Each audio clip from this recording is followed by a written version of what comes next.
She was born at least 6 weeks premature, and she was too weak to stand or nurse, so we stepped in. Okay, you guys, so you've been watching some of these Cincinnati Zoo videos and my encounters, and we already saw my favorite animal, the cheetah, so I think we can just go ahead and just leave now. And here we go, see you later. All right, okay, I'm just kidding. You guys already know that the world's most famous animal lives here at the zoo, and you know we couldn't leave without seeing them. Let's go over there and check them out. Hey, how's it going? Hey, good, how are you? Good to see you. Good to see you too. Actually are pretty known in this industry, I feel like. Who are you? My name is Jenna, and I am one of the hippo keepers. Hippo keepers here at the Cincinnati Zoo. So that means we're seeing rhinos today. Well, I hope you see some rhinos today, but with me, I'd love to show you the hippos. Okay, I'm pretty excited about that.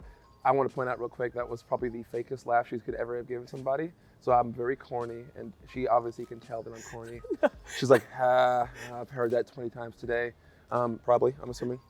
You've heard it a lot? It's really just my oh gosh, I'm nervous laugh, probably. Oh, you're fine. You'll be fine. Okay, but I am really excited to go meet the hippos because the world famous Fiona and new baby Fritz. Yes, and of course, Bibi and Tucker. Sorry, I'm giving all the information you're supposed to be giving me right now. I'm sorry.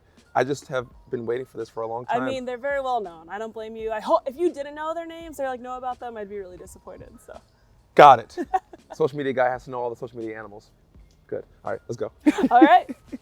So we're walking up here now. I'm pretty excited. I'm a little nervous because I did meet her once before, but it was years ago. Gosh. And of course, there's a freaking baby in Oh there. my gosh, he's putting on a show for us Look at in that the perfect position. Stupid little baby. Oh my Baby god. Fritz. Oh my better. god. Oh, sliding off. He's gone. Okay. So we're putting masks on. Yes, now. we're gonna go ahead and put our masks on. Unfortunately, hippos have contracted COVID. It's not common, and they all survived and were fine. But we are concerned about it. So as much as we are sick of masks, we are doing safety first with our hippos. You know, nothing can happen to Fiona or we'd all be in big trouble. Yeah. We cannot get her sick. Oh my goodness, Fritz, you just want to be on camera today. So people probably know a little bit about Fiona, right? But they probably don't know that you were one of the main keepers that basically, got her to a good position. You want to talk a little bit about what that was like to raise Fiona? Yeah, absolutely. So there was a whole team that helped, but I was one of the lucky main 4 or 5 keepers that were bottle feeding and doing overnights and hanging out with her 24/7 hours out of the day. We made sure that she was being cared for. She was born at least 6 weeks premature, and she was too weak to stand or nurse. So we stepped in, and hippos would typically be with their mothers. They're like Velcro. They follow them around and stick by their side. So we knew that Fiona would need 24-hour care and a maternal figure next to her at all times to feel comfortable. So it was my job to hug a baby hippo at times. And I always joked before she was born, once this baby is born, I might risk my job to hug it.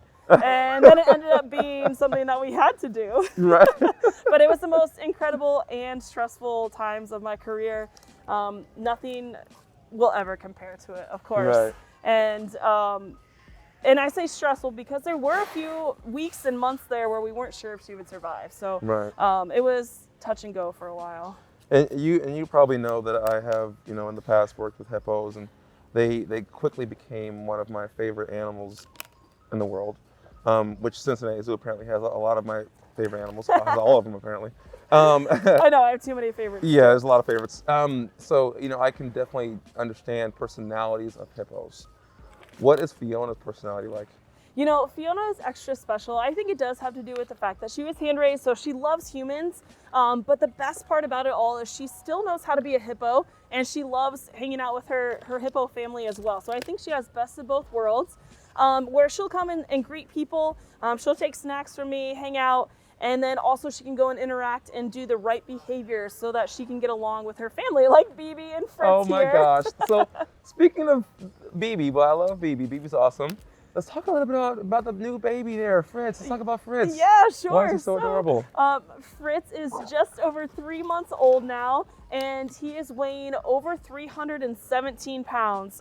Just a few days ago, I got a weight on him, and he's gaining anywhere between 1 and 4 pounds a day at this point.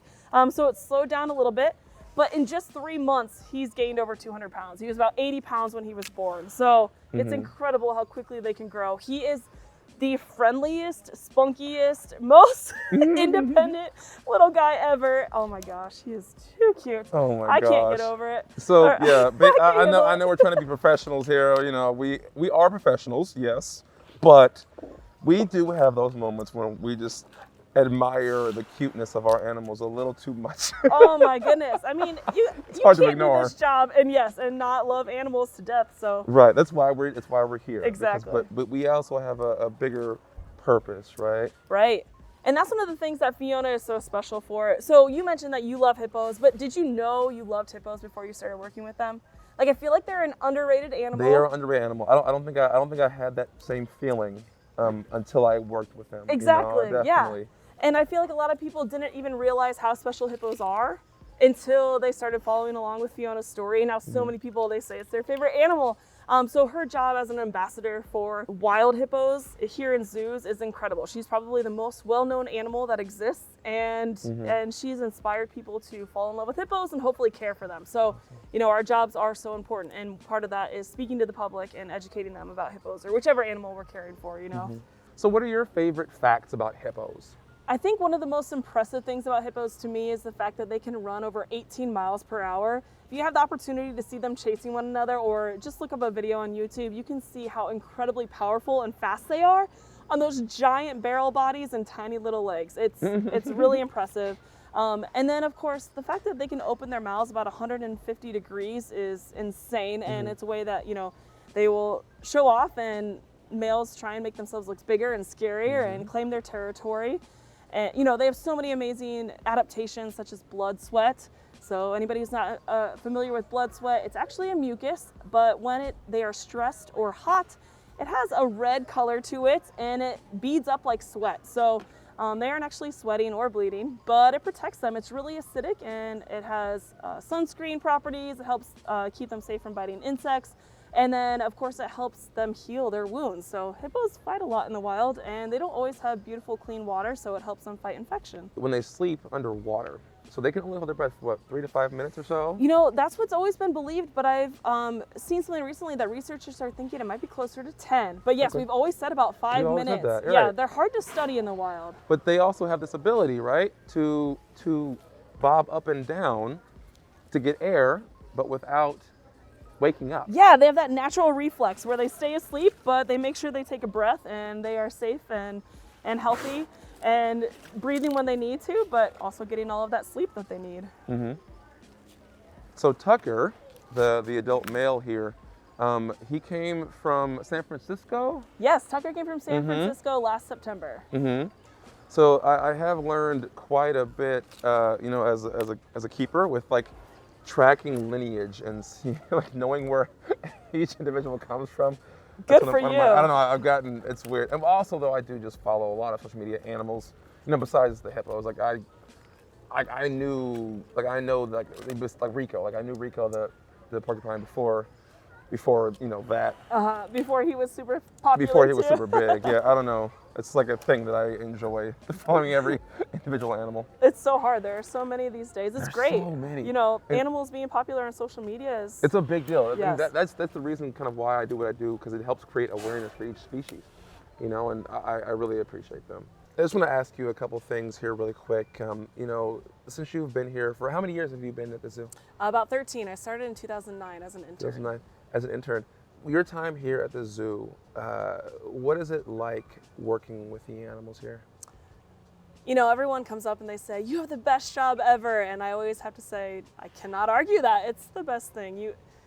To build a relationship with animals and come into work every day and see a hippo or a meerkat or a giraffe, or many of them, is the best thing ever. We get to work outside, you know, it's the best. There's no other way to put it. I love working with animals and just making sure that they are happy and healthy and living their best lives. So you do work with other animals besides the hippos? Yeah, so our Africa department is rather large, and we work with giraffe, lions, painted dogs, meerkats, hippos, and a savanna full of antelope and African birds. I saw the impala out there. I was really impressed. It actually immediately was like, is that an impala? Yeah, I hadn't actually seen one. No But way. I like the Africa sections of zoos. That's always the area I feel like I end up being put in.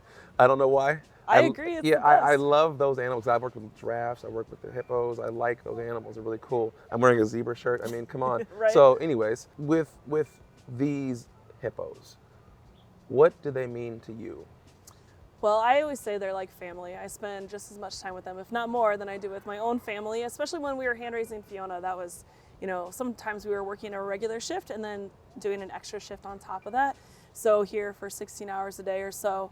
And I care about them like they're my own family. If they're sick, I worry. If there is anything going on. When Bibi was pregnant and almost due with Fritz, I was constantly checking our cameras from home and looking in on her and making sure she was okay. So these guys are very, very special to me, and I feel really lucky to work with them. So you were actually pregnant last time I was here, pretty sure. So you have a baby now. Yes, I do. So can you compare raising a baby hippo to a baby, a human baby? A little bit. Thankfully, with the hippo, with Fiona, we had an entire team of people, so I had nights off. Now, splitting between my husband and I, one of us needs to get sleep, but thankfully, it's getting a little bit easier as he gets older. But I definitely now know a lot more about actually baby animals. As far as mammals go, there's a lot I didn't realize when we were feeding, Fiona, like what baby poop should look like, certain things like that, which is wild. But yeah, it's definitely different in the sense that I have my whole work team here to help with a child or with a baby, I should say. But raising a child at home is the hardest, but best thing I've ever done. And it's obviously really special. I love sharing the animals with him and getting to come in and show him things that, other kids probably don't get to see. Right. And he loves animals too, so that's really exciting. But both are very hard, but thankfully we have a team of people here with any animals at the zoo. Awesome. Well, Jenna, thank you so much for your time. I was really pleased to meet these beautiful hippos and to see you again. I know you forgot you met me before. It's fine. I knew who you were. I just forgot that we met. No, it's fine. It's perfectly fine. Yeah, we didn't meet at all. It's just erased from my memory. It's fine. Okay. Anyways, no, I'm just kidding. Okay. Thank you so much again. Absolutely. And I'm sure I'll come back in the summertime because it was very cold and I'm ready to go. Okay. Bye. See ya. All right, you guys, that was the Cincinnati Zoo. I had so much fun here over the last couple of days. You could probably tell because I switched shirts. It was a couple of days. It was awesome. I had so many great encounters. My personal favorite was meeting the cheetahs because cheetahs are my favorite animal and they're just overall cool. My next favorite was not Fiona. It was actually Rico. Okay, I'm just kidding. Fiona was cool too. Rico was really awesome. But as you can see, there's this giant Fiona Nutcracker behind me because we are here during the Festival of Lights, little holiday experience at the Cincinnati Zoo. Let me know down below in the comment section what your favorite encounter was and what zoo I should hit up next. Next time, it's your boy Jungle Jordan. I'm out.